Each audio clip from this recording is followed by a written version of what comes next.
Skandal besar. Harta kekayaan pengusaha Indonesia bikin media Italia geger saat Como berlaga di Serie A. Apa yang tidak mereka ceritakan? Heboh. Marcelino Ferdinand bocorkan percakapan rahasia dengan legenda Australia Tim Cahill melalui video call. Pesan apa yang sangat vital? Penuh kontroversi. Budi Sudarsono membongkar fakta mengerikan tentang stok striker yang minim di timnas Indonesia. Apa yang sebenarnya terjadi? Skandal besar terungkap. PSSI beri pernyataan mengejutkan timnas Indonesia nyaris mencapai Olimpiade di era sepak bola modern. Apa yang terjadi di belakang layar? Perang baru di arena sepak bola. Malaysia ikut langkah timnas Indonesia. Ada apa di balik gencarnya mereka mencari pemain keturunan?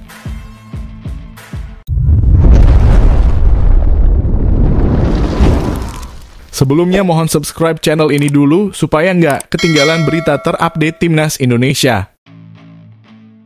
Skandal besar.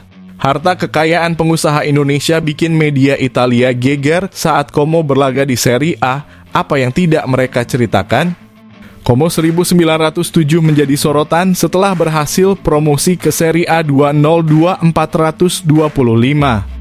Media Italia bahkan membahas peran pengusaha Indonesia, Hartono bersaudara, dalam kesuksesan Como.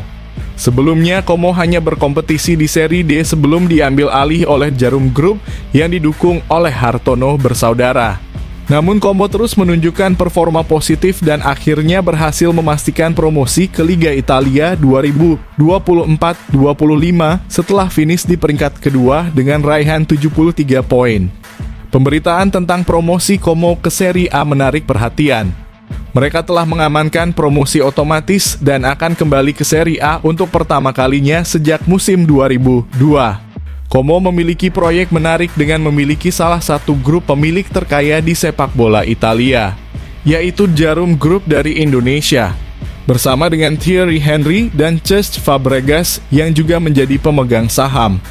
Como punya proyek yang sangat menarik. Mereka memiliki salah satu grup pemilik terkaya di sepak bola Italia, Djarum Group dari Indonesia, jelas IFTV. Selain itu, media tersebut juga membahas kembalinya Patrick Cutrone ke Serie A. Mantan pemain AC Milan ini kembali bermain di kasta tertinggi bersama klub kampung halamannya, Como 1907. Ini merupakan momen yang menyenangkan untuk melihat Cutrone kembali ke Serie A bersama klub asalnya.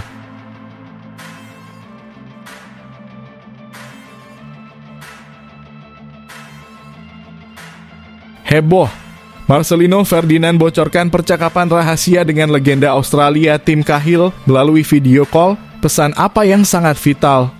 Marcelino Ferdinand wonderkid timnas Indonesia baru-baru ini melakukan video call dengan legenda timnas Australia dan mantan pemain Everton Tim Cahill. Dalam percakapan itu, Cahill memberikan nasihat berharga kepada Marcelino. Video call antara Cahill dan Marcelino diunggah oleh Marcelino ke akun Instagram pribadinya Sabtu kemarin. Marcelino menyebut Cahill sebagai mentornya dalam karier sepak bola.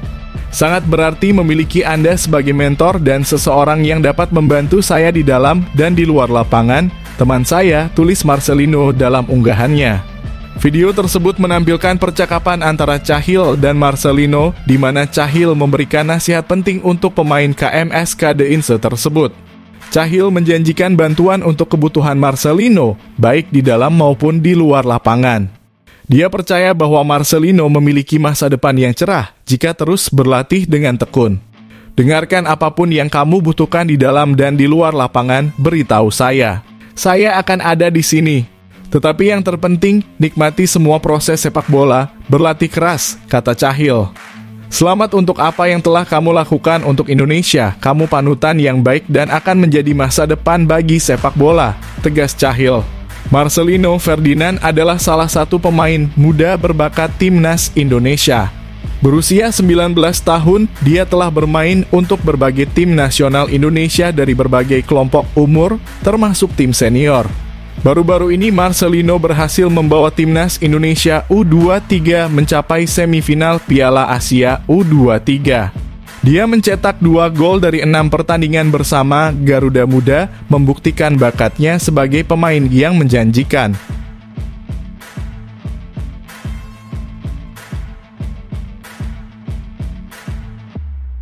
Penuh kontroversi.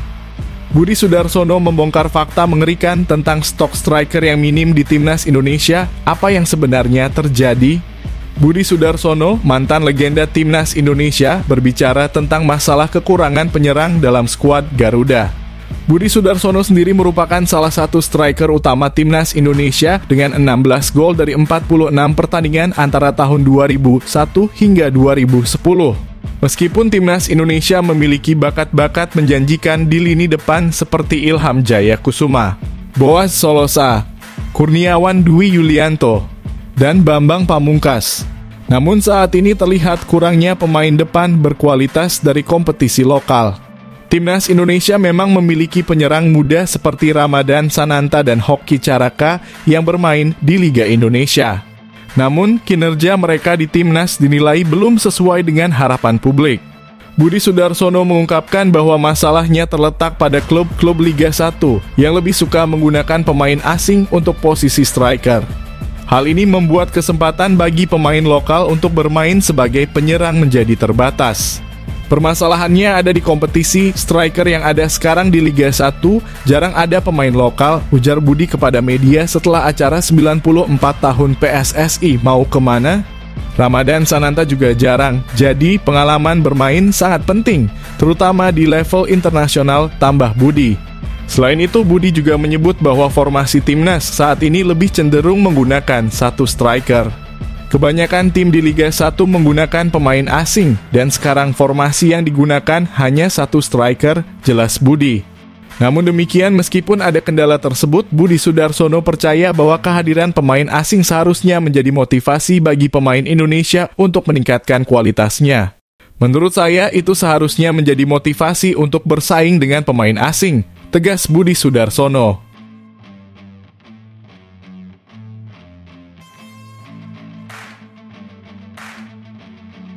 Terungkap, langkah sensasional Erick Thohir, tinjauan mendadak ke pembangunan training center timnas di IKN, apa yang akan diungkapkannya? Ketua Umum PSSI Erick Thohir akan mengunjungi langsung pembangunan pusat latihan timnas Indonesia di ibu kota negara Nusantara IKN bulan ini. Informasi ini datang dari Arya Sinulinga, salah satu anggota Exco PSSI. Menurut Arya, Erick Thohir sedang merencanakan kunjungannya ke sana dan PSSI akan memberikan update lebih lanjut tentang progres pembangunan TC tersebut. Arya menyatakan ketum kemungkinan besar akan pergi ke sana akhir bulan ini untuk melihat langsung kondisinya. Semoga kunjungan tersebut dapat memberikan gambaran yang jelas tentang kemajuan pembangunan. Dia juga menjelaskan bahwa Erick Thohir ingin melihat sendiri bagaimana progres pembangunan itu berlangsung. Menurutnya, hanya dengan melihat langsung, ketum dapat memperoleh pemahaman yang lebih baik dibandingkan hanya menerima laporan. Pembangunan TC Timnas merupakan salah satu langkah pemerintah dalam meningkatkan kualitas dan prestasi sepak bola Indonesia. Proyek ini menggunakan dana hibah dari FIFA Forward senilai 1,25 juta dolar Amerika atau sekitar 19,2 miliar. TC di sana akan dilengkapi dengan 8 lapangan sepak bola, pusat rehabilitasi, dan fasilitas lainnya yang akan bermanfaat tidak hanya bagi tim nasional tetapi juga bagi masyarakat sekitar.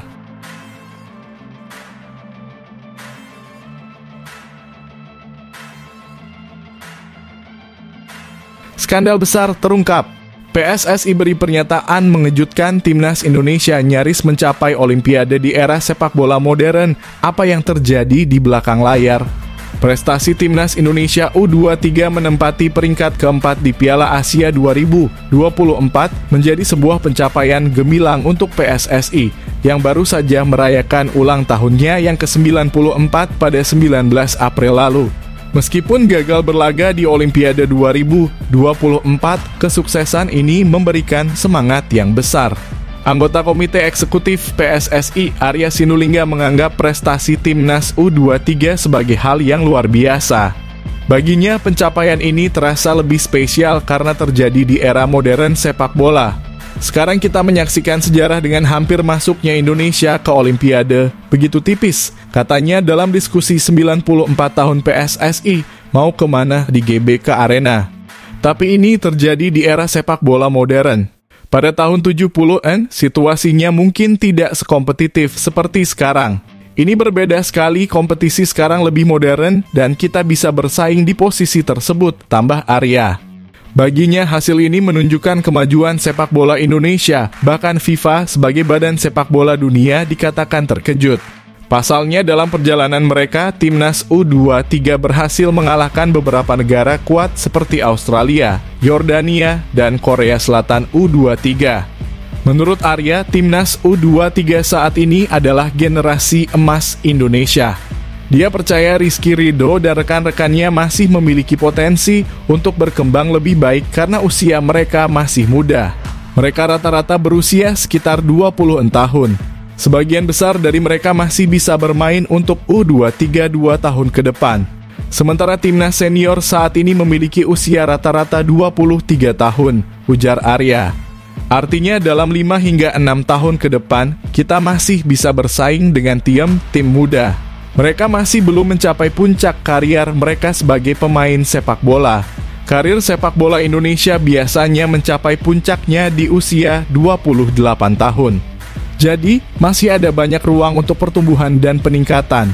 Saya yakin masa depan sepak bola Indonesia akan semakin menarik, tegas Arya Sinulinga.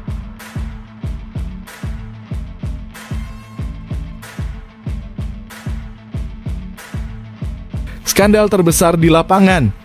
Hernando Ari bocorkan detail mengejutkan tentang timnas Indonesia U23 hampir walk out saat penalti kedua versus Guinea, wasitnya kacau. Hernando Ari Sutaryadi, kiper timnas Indonesia U23 menceritakan pengalamannya ketika timnya dihukum 2 penalti dalam pertandingan melawan Guinea. Kiper dari Persebaya Surabaya tersebut merasa heran dengan keputusan wasit Francois Letexier. Francois Letexier memberikan 2 penalti untuk Guinea di laga tersebut. Penalti pertama dieksekusi oleh Ilaix Moriba pada menit ke-28 dan berhasil masuk ke gawang timnas Indonesia U23. Namun penalti pertama ini juga menimbulkan perdebatan karena insiden tersebut terjadi di luar kotak penalti timnas Indonesia U23. Penalti kedua diberikan pada menit ke-72 ketika Francois Letexier menilai bahwa Alfandra Dewangga melakukan pelanggaran terhadap Alga Simebah. Padahal Alfandra Dewangga sebenarnya lebih dulu mengenai bola sebelum menjatuhkan Alga Simebah. Keputusan Francois Letexier ini membuat pelatih Shin Tae-yong sangat marah. Shin Tae-yong melakukan protes yang keras dan akhirnya dihukum dengan kartu kuning. Namun, karena terus menunjukkan kekesalannya, ia akhirnya menerima kartu kuning kedua. Untungnya, Hernando Ari masih berhasil menggagalkan tendangan penalti Alga Simebah yang kemudian membentur tiang gawang. Meskipun demikian, skuad Garuda Muda kalah dengan skor tipis.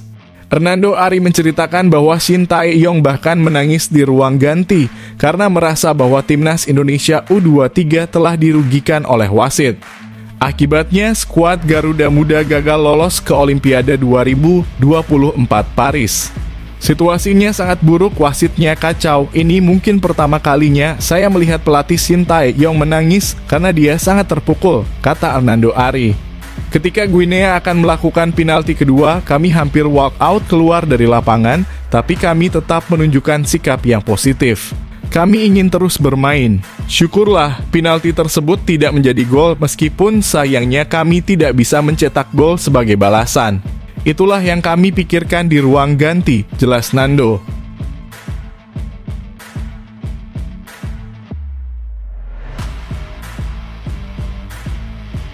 Momen bersejarah.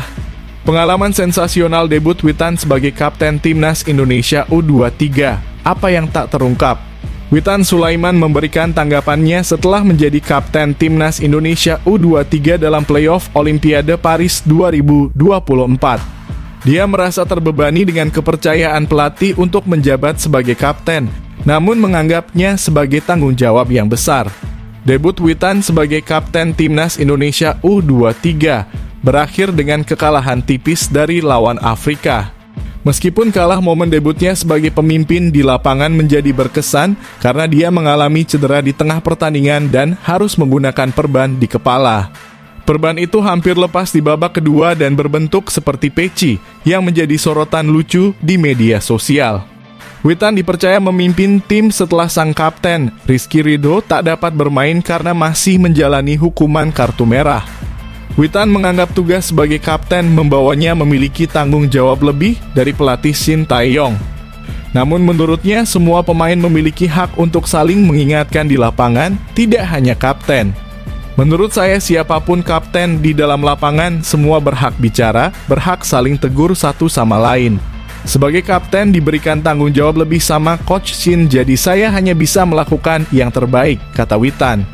Hernando Ari, kiper timnas Indonesia U23 juga mendukung pemilihan kapten oleh pelatih.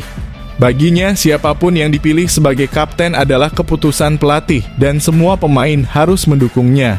Kalau saya siapapun yang jadi kapten, saya percaya dan saya tahu itu pilihan dari pelatih, jelas Hernando.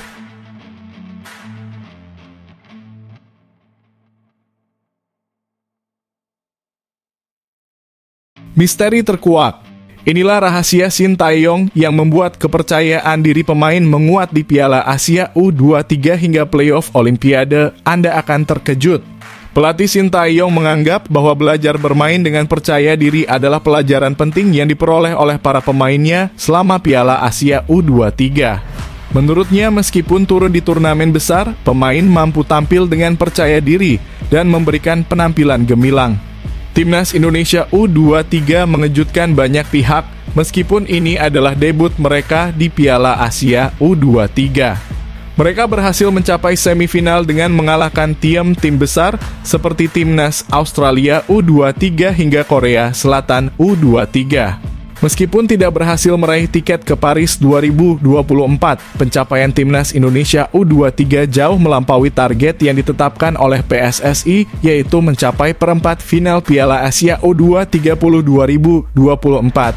Mereka menerima tantangan yang diberikan oleh Shin untuk mencapai semifinal. Coach Shin mengapresiasi kerja keras yang telah dilakukan para pemainnya selama Piala Asia U23. Menurutnya, kepercayaan diri yang ditunjukkan oleh para pemain saat bermain dalam turnamen sebesar itu adalah pelajaran penting. Para pemain benar-benar bekerja keras selama turnamen ini. Kepercayaan diri yang mereka tunjukkan sangat mengesankan, terutama karena ini bukan Piala AFF, melainkan Piala Asia. Namun mereka tetap percaya diri dan mampu tampil. Kepercayaan diri adalah pelajaran terbesar bagi kami, ujar Coach Shin kepada media. Selain itu, Shin Tae-yong juga merasa kecewa dengan keputusan wasit yang sering merugikan timnya selama Piala Asia U23, terutama saat berhadapan dengan Guinea U23. Meskipun demikian, Shin Tae-yong tetap memberi apresiasi kepada para pemain karena mereka telah berjuang dengan maksimal. Meskipun saat berhadapan dengan Guinea situasinya tidak begitu baik, saya tetap memberi penghargaan kepada para pemain karena mereka tetap berjuang dengan keras hingga akhir pertandingan kemarin, tegas Coach Shin.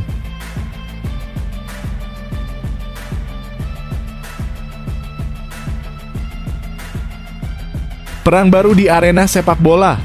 Malaysia ikut langkah timnas Indonesia, ada apa di balik gencarnya mereka mencari pemain keturunan? Malaysia kini aktif mencari pemain keturunan untuk memperkuat timnas mereka.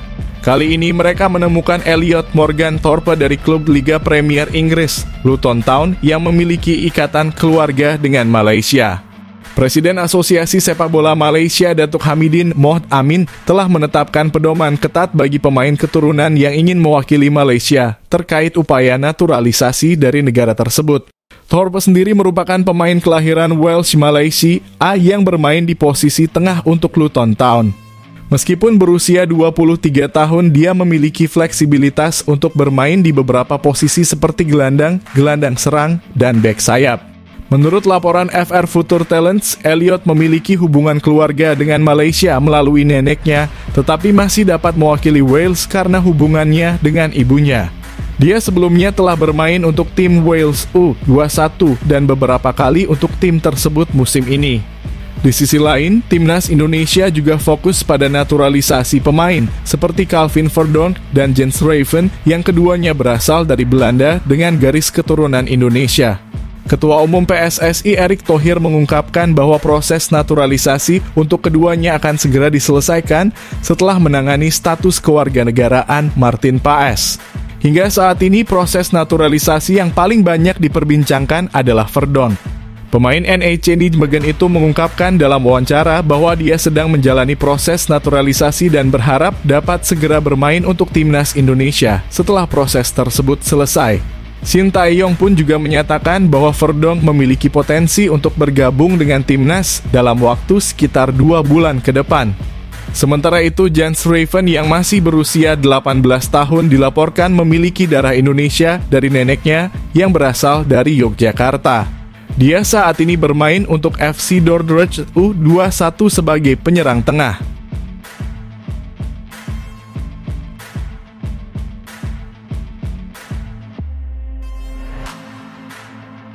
Terbongkar. Fakta mencengangkan di balik kegacoran timnas Indonesia yang membuat Piala Dunia tidak lagi hanya impian. Timnas Indonesia U23 telah menyelesaikan perjalanan kompetisinya mulai dari Piala Asia U23 hingga babak playoff Olimpiade 2024 di Paris. Meskipun tidak berhasil lolos ke putaran final Olimpiade, pencapaian timnas Indonesia U23 layak diapresiasi. Tim ini berhasil bersaing dengan tim yang secara teori lebih kuat daripada mereka. Mereka mampu bertanding dengan tim yang memiliki peringkat FIFA yang jauh lebih tinggi meskipun Indonesia berada di peringkat 134. Bahkan dalam kekalahan mereka, selisih golnya tidak pernah lebih dari 2 gol. Garuda Muda bahkan mampu mengalahkan tim sekelas Yordania dengan skor 4-1. Pencapaian ini menunjukkan adanya kemajuan yang signifikan, terutama dalam hal mental tim yang tidak lagi merasa inferior ketika bermain melawan tim besar. Indonesia mampu mengontrol permainan, terbukti dari statistik yang menunjukkan bahwa mereka mampu menguasai bola lebih dari 50% dalam beberapa pertandingan. Contohnya saat melawan Guinea yang berada di peringkat 76 FIFA, Indonesia memiliki ball possession sebesar 51%. Di babak perempat final Piala Asia U23 melawan Korea Selatan U23, penampilan Garuda Muda sangat mengesankan. Dalam 120 menit pertandingan, statistik menunjukkan bahwa mereka unggul dalam banyak hal dibandingkan dengan Korea Selatan. Mereka memiliki lebih banyak tembakan ke gawang, 21 kali dibandingkan dengan 8 kali oleh Korea Selatan. Lebih banyak tendangan ke gawang 5 kali, dibandingkan dengan 2 kali oleh Korea Selatan. Dan menguasai bola lebih banyak 53, dibandingkan dengan 47 oleh Korea Selatan. Akurasi operan bola timnas juga tinggi mencapai 81% dengan total 539 operan.